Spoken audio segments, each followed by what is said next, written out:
One of the big advantages of the decline of mainstream media outlets and the rising up of new ones, and also social media, is that we are no longer beholden to the narrative being shoved down by the legacy media outlets. We now have alternative media sources, including X and Facebook and Daily Wire, even Christian-based news sites where we can test what we're being fed by the predominantly left-wing legacy media.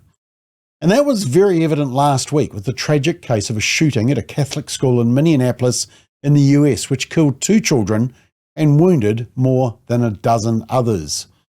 The media underplayed the truth in order to protect an ideology. Let's check it out.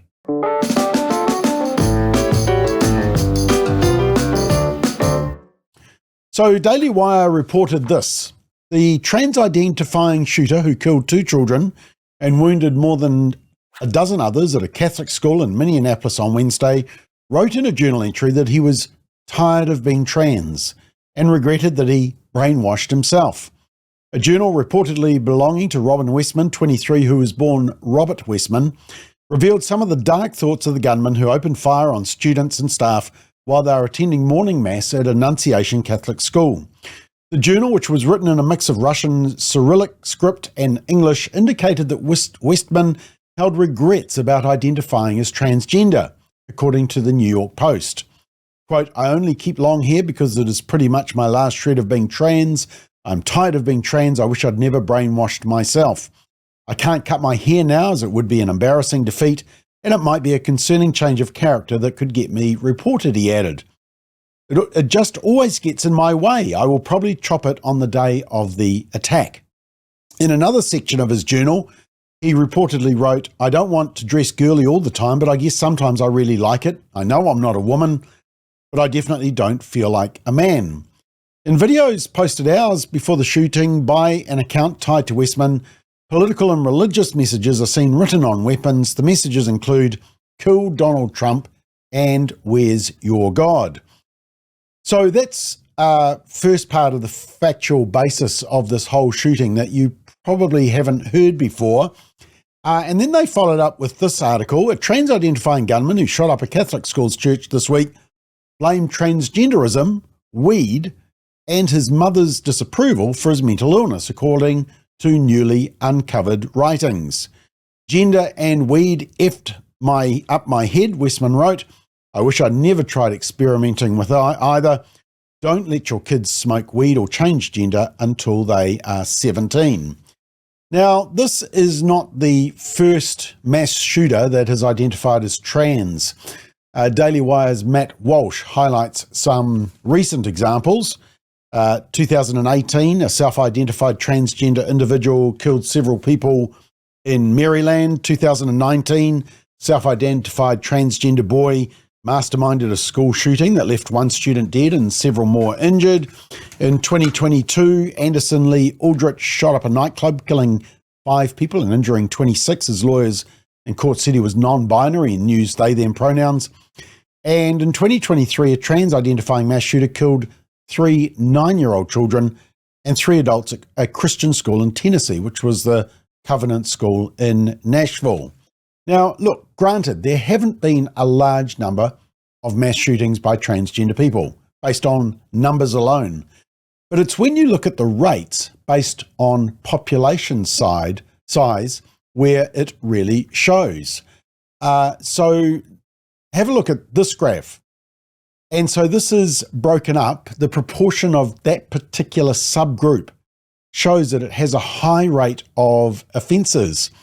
And when you break it up to trans non-binary for biological males and then biological females, you'll see that it's a high rate for biological women who want to be men. I mean, maybe that's the testosterone surge. Now, the left-wing media, which is virtually all of the legacy media, worked hard to avoid the focus being on the ideology of the shooter. So the coverage focused not around the shooter and the harms of transgenderism and the underlying mental health issues, or not even on the victims, but it instead focused around prayer. Yeah, and how offensive that is, apparently. I kid you not. Now, Jen Psaki, who was President Biden's press secretary for a couple of years, slammed those who called out for prayers for the victims and their families, said prayer is not freaking enough, prayers doesn't end school shootings, prayers do not make parents feel safe, enough with the thoughts and prayers. Although previously, you'll see there, when it suits, down the bottom, she has called for thoughts and prayers. Now, she was rightly rebuked by the current president's press secretary, Ms. Psaki, and frankly, I think they're incredibly insensitive and disrespectful to the tens of millions of Americans of faith across this country who believe in the power of prayer, who believe that prayer works, and who believe that in a time of mourning like this, when beautiful young children were killed while praying in a church, it's utterly disrespectful to deride the power of prayer in this country, and it's disrespectful to the millions of Americans of faith. And I would encourage Ms. Psaki to pray for these families themselves who need it right now more than ever. And it was also called out by the Vice President, J.D. Vance. Or a politician, or you're a media commentator, and two beautiful babies just got murdered while praying, and your politics force you to condemn prayer in response to it, you ought to get new politics because something very wrong has gone on inside your soul. And the left-wing ABC reporter referred to the name of President Trump written on the guns, without actually mentioning that the message was kill Donald Trump. So it wasn't a supportive message of Donald Trump that some people could have implied from that coverage. And in fact, fake news CNN, they called the shooter a daughter. I'm sure she's grieving for her daughter, but this is, it's a really perverse and strange element. Yeah, strange. No wonder their ratings are going through the floor. And the New York Times went after conservatives for pointing out the inconvenient truths. And in their article, they said the attacker in the Minneapolis school shooting filled hundreds of pages in her diaries. Ms. Westman's notebooks were full of chaotic and disturbing ideas, often mixed with self-hatred. Given the sheer volume of her writing, she wrote relatively little about being transgender or about trans rights, while often going on long hate-filled rants about other aspects of her life. Notice the diversion tactic here. Her thoughts about being trans were often conflicting. I don't know if I'm a trans girl, she wrote in June. It's undeniable that I like how I look in girls' clothes. I like thinking about being a girl. And then the New York Times takes a potshot at Chloe Cole, who spoke at our conference last year, a detransitioner. Chloe Cole, a conservative activist who returned to her female identity after living as a transgender teenager, suggested that such violence could be an outcome of social support for people who identify as transgender. Society is lying to them and telling them they were born wrong, yet we expect them to turn out normal, she posted on the day of the attack. So it's trying to be a negative slight there on Chloe Cole. And as Ben Shapiro says, the legacy media have no problem trying to identify right-wing trends in crime, but when the ideology is on the other foot, they run screaming away from it. These were Catholic kids who were murdered for being Catholic by a trans radical. Why is that important?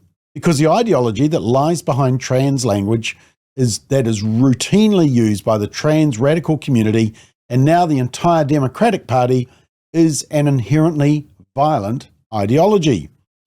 It says that if you personally refuse to acknowledge that a man can become a woman, you have engaged in an act of violence. Now, of course, we know that's true because this is what happened to Kirrily Smith, one of the speakers from Australia at our Forum on the Family last week. She's been found guilty of violence for calling a bloke a bloke. Yeah, I kid you not. But as she says, if you can redefine what a woman is, then the activists can redefine what violence is to suit their agenda. So, how did our beloved New Zealand media cover all of this? Well, you probably already know the answer. Not well.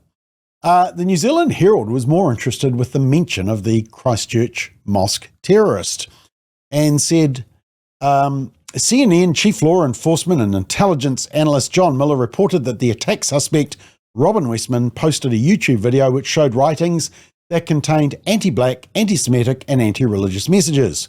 Westman had written homages on rifles to people such as a Christchurch mosque terrorist, Miller said. And then one sentence, the 23-year-old suspect legally changed their name in 2020 and identified as female, court papers show. Nothing to see here. The following day, the Herald wrote what we know about the Minneapolis Catholic school shooting, and there was one short mention. Court documents show that Westman's name was legally changed from Robert to Robin in 2020 after the assailant's mother filed an application on behalf of her child. The court order reads that Westman, then a teenager, identifies as a female and wants her name to reflect that identification. That's it. Nothing more to see here. In fact, so much more nothing to see here that on Saturday in the print edition, there was absolutely no mention of the shooting at all. The New Zealand Herald had moved on. Instead, they were focusing on a hit piece on Trump, who wants to root out anti-American ideology, apparently. Oh, and down the bottom there, Taylor Swift's engagement ring. Riveting stuff. Nothing to see here. Nothing in the Herald on Sunday either. Now, what about stuff? Well, they had an article, Mother worked at US school where shooter Robin Westman opened fire on children in church pews. Talked about the change of name, wanted to identify as female. Officials believe he acted alone and are investigating what he left behind that would speak to his motive. And then there was some confusions over pronouns in the article. A second article by Stuff. The suspected shooter, identified as 23-year-old Robin Westman, their mother had also previously worked at the school. Their mother. But then says police say the shooter then killed himself. So there's a lot of misgendering and confusion going on there. And then another one that said, I can't seem to stop myself. US school shooter talked of depression and left behind a list of grievances. This is from Associated Press, and they say that Westman's gender identity wasn't clear. But then they say that he identifies as a female and wants her name to reflect that identification.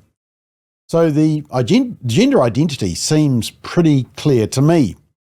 So what about our state broadcaster? Well, One News reported that federal officials referred to Westman as transgender, but the Mayor, Jacob Fry of Minneapolis, condemned anyone who would use the shooting to villainize the transgender community, which is a subtle way of basically saying don't talk about the trans aspect, even if it's very relevant. But deep in the article, they actually make this interesting admission. They say the second notebook of the shooter had a sticker on the inside cover depicting a semi-automatic AK-style rifle on top of a trans equality flag. Now, I actually showed you that before. Let me just show you it again. And there it is. That's something that our media didn't tell you. Here's something else that they didn't tell you.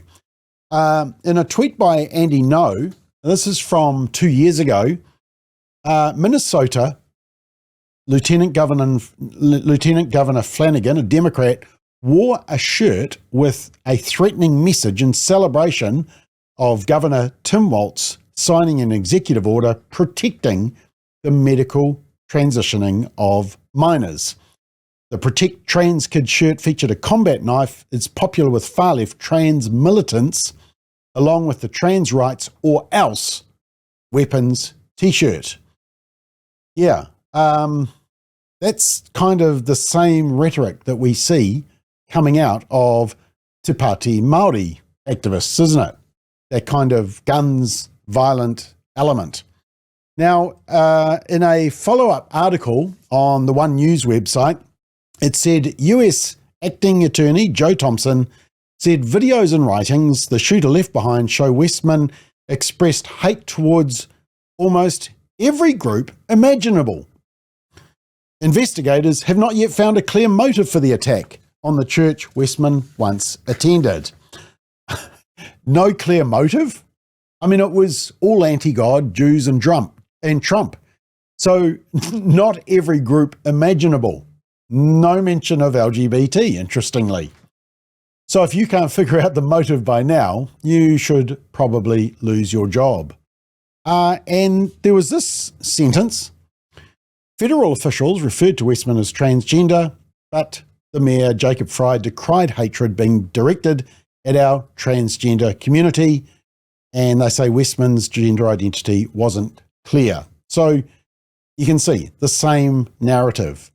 You're not going to be given all the facts because they need to protect the ideology and push a narrative. But let's check out the 6 p.m. news on both One News and 3 News. And firstly, the state broadcaster.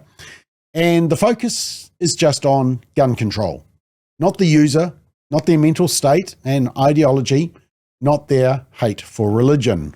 A deadly shooting at a Catholic school in the US state of Minnesota is being investigated as a religious hate crime. The shooter, a former student at the school, killed 2 children aged 8 and 10, wounding 17 other people. US correspondent Logan Church reports.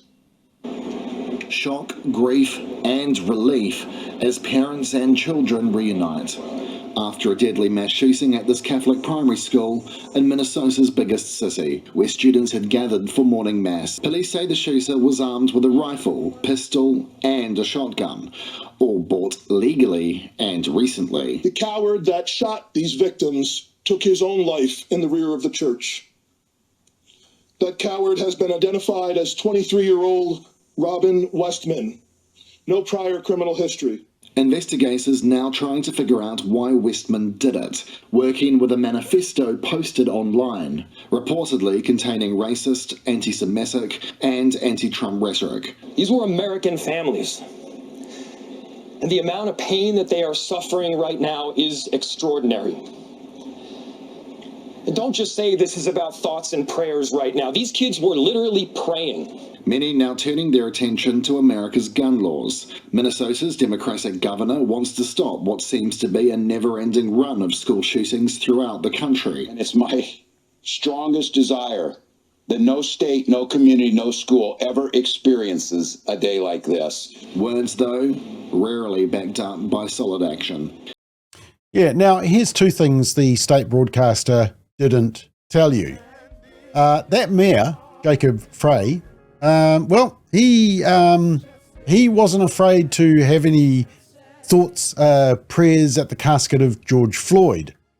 Once again, like Jen Psaki, the left aren't that consistent. No thoughts and prayers there.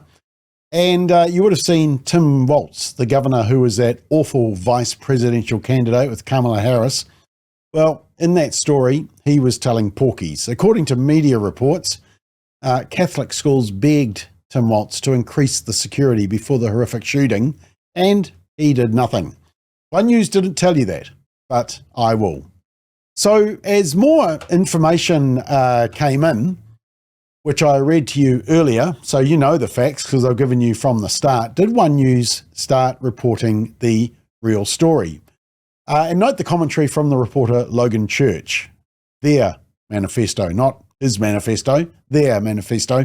And we're back to how prayers are not acceptable as a response, apparently. The mayor of Minneapolis has called for a ban on assault weapons the day after a shooter killed 2 children during a Catholic school mass. Parents of the 8 and 10-year-old victims speaking of their heartache and joining the call for action on gun control. US correspondent Logan Church reports. Authorities now combing through chilling videos the 23-year-old shooter shared online.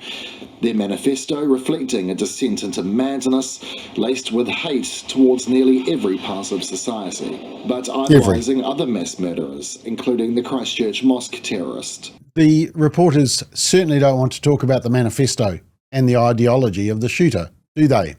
In fact, on Saturday, One News didn't even cover the story anymore.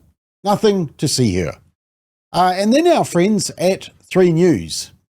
No mention of the transgender aspect, although ironically the presenter at the start does refer to the shooter as his. Is that misgendering? Yeah, let's check it. The shooter who opened fire on school children in Minneapolis reportedly paid homage to the Christchurch mosque terrorist in writing on his firearms. The Washington Post says the 23-year-old also posted rambling videos on YouTube showing reverence for other mass shooters. 2 Catholic school children were killed and 17 other people were injured when the shooter fired through the windows of a church during a mass to mark the return to lessons. The attacker is believed to be Robin Westman, 23 years old and a former pupil at the school, leaving online a trail of deeply disturbing videos, including a manifesto of bitterness against the world. There was a detailed sketch of the church and its pews, indicating the extent of the planning. And the assailant showed off the ammunition and the weaponry that was to be used, some of it indicating that a presidential assassination attempt might also have been a possibility. Right. Police say all the guns were purchased legally. As political figures, including the president, offered condolences and sympathy, and with the White House flag flying at half-staff, the city's mayor dismissed those messages as meaningless. Don't just say this is about thoughts and prayers right now. Yeah, he's back again. Thoughts and prayers, except for the ones he wants to have thoughts and prayers for. Notice they say presidential assassination attempt. No, it was kill Donald Trump specifically. Now, the following night, there was no risk of misgendering. It was they wanted to watch children suffer. They, even though it was just one shooter, and their handgun jammed.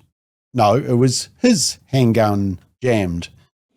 The shocking motivations behind yesterday's mass shooting in Minneapolis have been spelled out at a police news conference. More than anything, the attacker wanted to kill children, the district attorney said, adding they wanted to watch children suffer. Well, a lot more than that if you read the manifesto, but anyway, let's keep going. Fired a rifle 116 times and a shotgun 3 times. Their handgun jammed. Robert Moore has the latest. Where's the shooter? Where's the shooter? This dramatic new video shows the moments after the gun attack. The perpetrator was Robin Westman, who in 2020 had changed their name from Robert, wishing at that time to identify as a woman.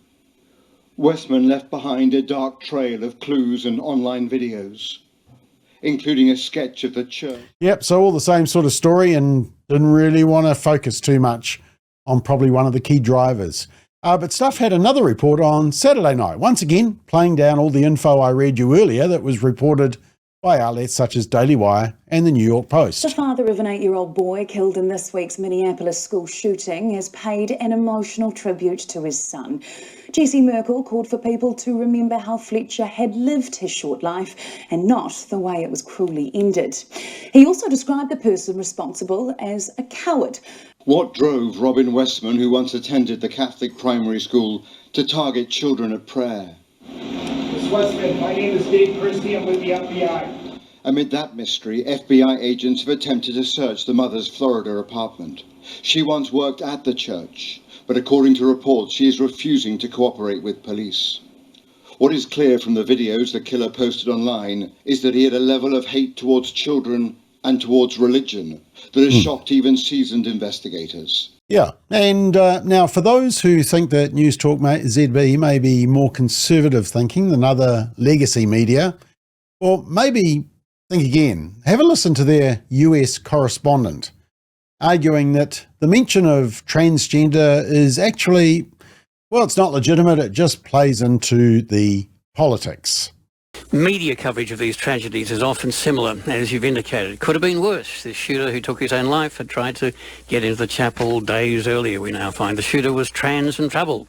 A monster, says the White House at their briefing today, and yet he was able to buy several weapons legally in recent days. How do you buy several weapons all within days without raising any concerns? You know, the shooter left violent social media posts, as so many do, but unheeded. The Murdoch New York Post is emphasising the trans aspect, which plays into their politics. Yep, apparently highlighting the possible causes and motivations is just politics. Oh, unless it's a white supremacist, a far-right Nazi, or an Islamophobe, of course. Now, across the ditch, some of their media were printing the truth. Minneapolis school shooter Robin Westman confessed he was tired of being trans. I wish I'd never brainwashed myself. And you will never hear some of that stuff in the New Zealand media coverage. So, what are we to make of all of this? Well, the most important thing is that the media will not give you the full facts if it threatens their ongoing narrative on certain issues: climate alarmism, gender ideology, critical theory, identity politics, and many others. That was quite evident from the coverage of this tragedy. But I read a very good article in the Christian Post, and it said this in terms of a response. The shooting isn't an isolated incident. It's part of a disturbing surge in violence against churches and Christians in America. According to the Family Research Council, hostility against US churches, including vandalism, arson, and gun violence, have skyrocketed. In 2018, there were 54 incidents, and in 2023, there was over 435, with the trend continuing into 2025. Yet when Christians are targeted, the response is muted compared to other groups. If this was an attack on a synagogue or a mosque, we'd hear unified calls to combat anti-Semitism or Islamophobia. And if it was on an LGBT venue, there would be a crusade against homophobia. But for Christians, crickets from the media and elites. This double standard stems from a deep-seated bias, as much of the mainstream media harbors disdain for biblical Christianity, viewing it as outdated or oppressive.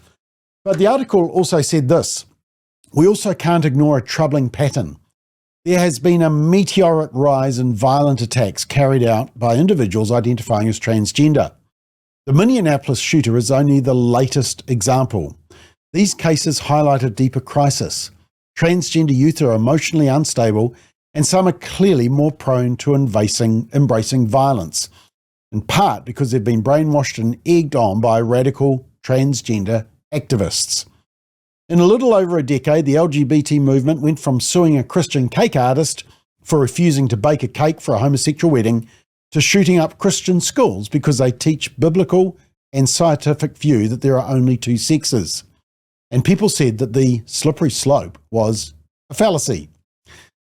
Again, the real problem isn't guns, it's society's affirmation of delusions, which can fuel justification for violence when reality clashes with fantasy. It's a very good article. I'll put a link to it. But just finally, RFK Jr. made some interesting comments in response to the shooting. I'm interested to hear your views on what he says. Have a watch. We consider mass shootings a health crisis, and we are doing for the first time real studies to find out what the etiology of that is. And we're looking for the first time at psychiatric drugs. You know, these kind of mass shooting, people have had guns in this country forever. When I was a kid, we had shooting clubs at our school. People, kids, my classmates, other people, would bring a .22 rifle with their guns to school and park it in the parking lot. Nobody was shooting, so there's never been a time in America, in the history of humanity, and people walked into a crowd, into a church or a movie theater or a school or a crowd of strangers and just started randomly shooting. It's happening in our country. It's not happening around the world. And there are many other countries that have comparable levels of guns that we have in this country. We had comparable levels in the 40s, 50s, and 60s, and people weren't doing that. Something changed, and it dramatically changed human behavior.